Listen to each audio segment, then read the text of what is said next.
వరాయ శుభాంగాయ మంగళాయ మహోదతే సింహశైల నివాసాయ శ్రీ నృసింహాయ మంగళం.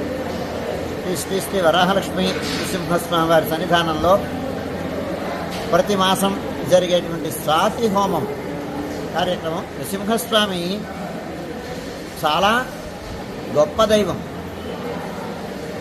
భీషణమైనటువంటి దైవం, ప్రతిజ్ఞని నెరవేర్చేటువంటి దైవం, ఇక్కట్లని తొలగించే దైవం.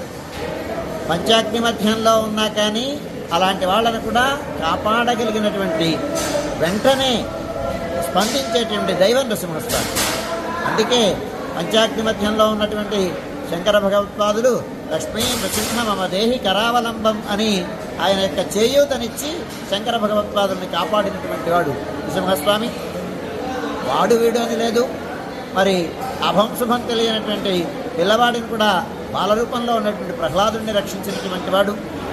ఇక్కడక్కడ కాదు, అంతటా ఉంటాను, ఎప్పుడూ నేనుంటాను, సర్వకాల సర్వావస్థల్లోనూ భక్తులైనటువంటి వాడికి వెన్నంటి ఉంటాను అనేటువంటి దైవం నృసింహస్వామి. అట్లాంటి నృసింహస్వామి ఆవిర్భవించినటువంటి నక్షత్రం స్వాతి నక్షత్రం.